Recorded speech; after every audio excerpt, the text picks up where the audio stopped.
자, 핫이슈 인터뷰 시간입니다.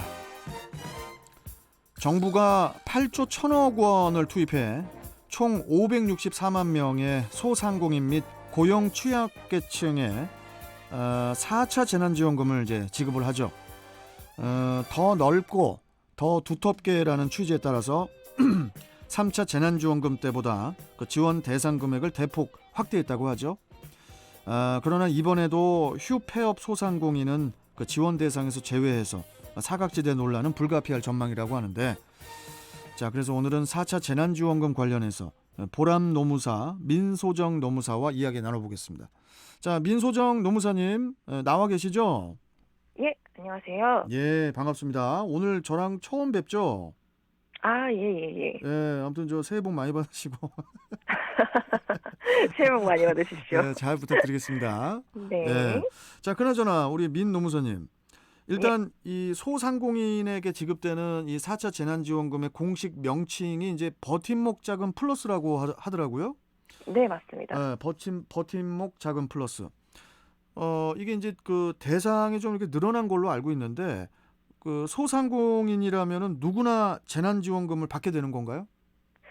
네, 누구나는 아니지만 누구나는 이전보다는 좀 대상이 늘어난 거는 맞습니다. 조금 늘어나네요. 예, 일반 업종에 원래 지원 요건이 되는 그 매출액 한도가 기존에는 4억 원이었거든요. 근데 이게 10억 원으로 상향이 됐고요.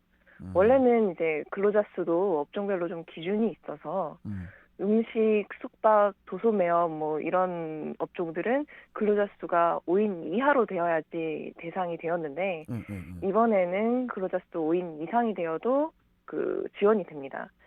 그다음에 원래는 이제 개업일이 2020년 11월 30일 이전이라는 요건도 있었는데 이번에는 신규 창업자도 지원 대상에서 포함된다 이런 식으로 발표가 난 상태입니다. 창업자도? 예, 맞습니다. 그렇군요. 그 정부가 이제 이렇게 5개 유형별로 지급액을 차등화를 했잖아요. 네, 맞습니다. 그 때문에 누가 어떻게 얼마나 받을 수 있는지부터 궁금하다는 분들이 되게 많은데 이 부분도 좀 설명 좀 해주세요. 아, 예. 그러니까 이전에는 집합 금지 업종, 집합 제한 업종, 일반 업종 이렇게 3개 유형으로 좀 분류를 해서 지급을 했었는데요. 이번에는 좀 더 세분화됐다고 보시면 될 것 같습니다. 조금 더 세분화가 됐다. 예, 맞습니다. 실내 체육시설이나 노래 연습장, 유흥업소 이런 집합 금지 연장된 업종은 500만 원이 지급이 되고요.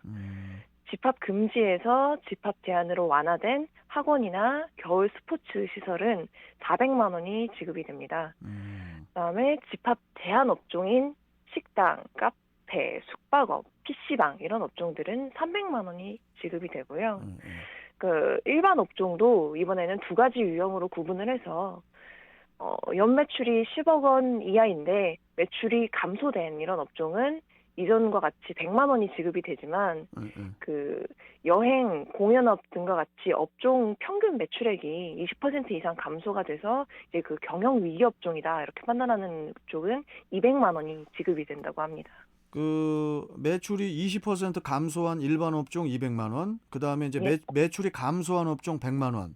하지만 이게 기준이 2019년보다죠? 맞습니다. 이게 2019년보다. 예, 2019년 매출액 대비 2020년 매출액이 감소한 경우에 그렇죠. 대상이 됩니다. 예. 2019년 대비입니다. 이거 꼭 참고해 주셔야 되고, 그러면은 이 매출이 줄어야 재난지원금을 받을 수가 있는 거잖아요. 예, 맞습니다. 예, 근데 그런 사람도 있단 말이에요. 매출이 오르긴 올랐어.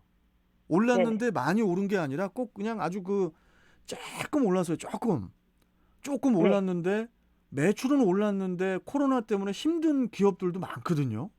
아, 예, 그렇죠. 그런 경우는 지원은 안 되잖아요. 그러니까 부가세 매출 신고 기준으로 본다고 했거든요. 그래서 이 2020년 매출액이 만약에 신고된 거 기준으로도 실제로 조금이라도 오른 게 있다라고 하면은 아무래도 대상에서 제외되지 제외가 않을까. 될 것 같아요. 예, 그렇게 생각합니다. 그리고 이제 이런 경우도 있을 것 같아요. 우리 민소정 노무사님. 네. 버티다가 휴업이라든지 아니면 이제 폐업한 소상공인들도 있잖아요. 네네.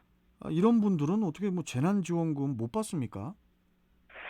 그러니까 휴업, 폐업한 소상공인들은 이전 지원금에서도 대상에 제외되었고요. 이번에는 정부 추경안을 통해서 지금 확인을 하는 건데 네. 별도로 아직 언급이 없습니다. 그래서 아마도 제외되었을 가능성이 높다 이렇게 지금 판단을 하고 있습니다. 그러니까 뭐 휴업, 폐업을 이미 하셨거나 아니면은 사실상 휴폐업인 상태, 그러니까 매출액이 전혀 잡히지 않는 경우에는 대상에서 제외된다 이렇게 보시면 될 것 같습니다. 그렇군요. 그러면 또 이제 그 반대로 이렇게 운영하는 가게가 내가 한 개가 아니고 뭐 두 개 혹은 뭐 그 이상인 경우도 있잖아요. 뭐 네네. 편의점을 뭐 세네 개씩 하시는 분도 계시고 하니까 그러면은 뭐 중복 지원 같은 것도 가능한가요, 혹시? 네, 이전에는 중복 지원이 사실 불가능했는데요. 이전에는 이번에는, 불가능했고. 예, 이전에는 중복 지원을 사실상 인정을 안 했는데, 예, 예. 이번에는 그 운영하시는 사업장 개수에 따라서도 최대 2배까지 지원이 됩니다. 그러니까 두 개의 사업장을 운영하시면은 150%, 예, 세 개 사업장을 운영하시면 180%, 예, 예. 네 개 이상의 사업장을 운영하시면 200%의 지원금이 지급된다. 이렇게 발표가 됐습니다. 지금 또 우리 저 경인교통방송 청취하시는 분들 중에 택시 기사님들 많이 청취하시거든요. 네네네. 혹시 그 법인 택시 기사님들도 뭐 지원되는 게 있나요, 혹시? 어, 전년 대비해서 매출 감소된 법인 택시 기사분들도 네. 고용안전 자금으로 70만 원이 추가 지원된다. 이렇게 지금 간단하게 발표된 상태입니다. 일단 70만 원. 예, 작년 대비 매출 감소요. 예, 맞습니다. 알겠습니다. 그리고 수도권에서 뭐 노래방이라든지 또 이제 헬스장을 운영했던 분들은 집합 금지 때문에 큰 피해를 봤잖아요. 네, 그렇죠. 이분들은 어느 정도 지원금을 받게 되는 건가요? 이번 재난지원금 세분류로 살펴보면은 네. 이 노래방, 헬스장 이쪽은 집합금지 연장된 업종이거든요. 예, 예. 그러니까 지원금의 최대액인 500만 원을 지원받으시게 됩니다. 500만 원을. 그리고 뭐 저 노점상 얘기가 좀 있던데.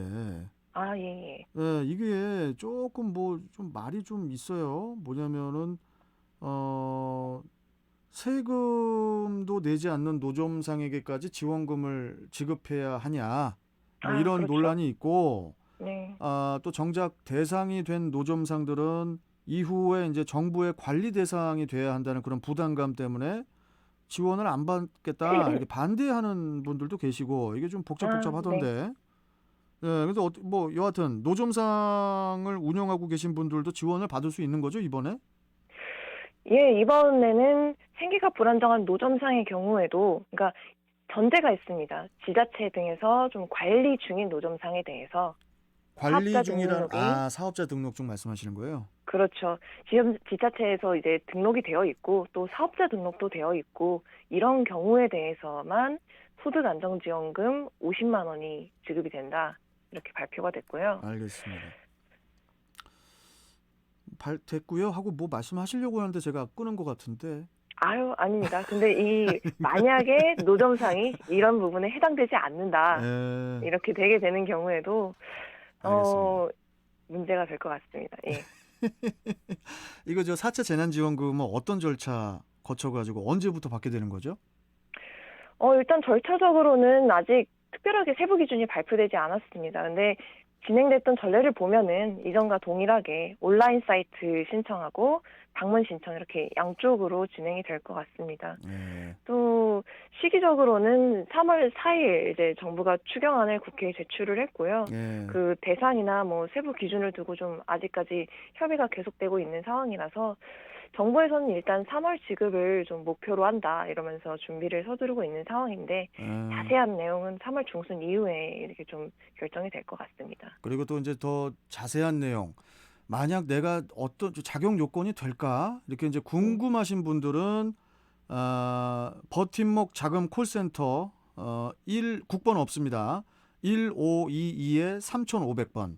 1522에 3500번으로 전화하셔서 여쭤봐도 되고 또 저 포털 사이트에서 버팀목 자금 이렇게 이제 검색만 하셔도 바로 버팀목 자금 공식 홈페이지를 통해서 확인하실 수 있고요.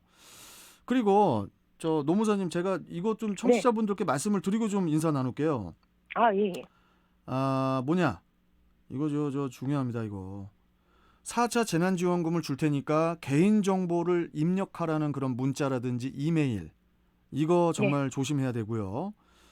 또 의심스러운 번호는 전화를 받지 말고 또 전화를 받는 경우에는 대화를 하거나 요구에 응하지 말고 전화를 바로 끊어달라고 금감원에서 당부를 하고 있고요. 금감원에서 만약에 보이스피싱 피해가 발생을 했다면은 금융회사 콜센터나 금감원 콜센터 국번 없이 1332번에 전화를 해서 해당 계좌의 지급 정지를 요청을 하고 피해 구제를 신청을 해야 한다고 합니다. 이것도 이제 이 보이스피싱을 조심해야 되기 때문에 좀 강조를 해드렸고요. 자, 우리 민소정 노무사님 오늘 첫 만남이었는데 너무 반가웠고 다음에 또 다른 내용으로 또 다른 사안으로 뵙도록 하겠습니다. 고맙습니다. 예, 감사합니다. 예. 자, 지금까지 보람 노무사 민소정 노무사와 함께했습니다.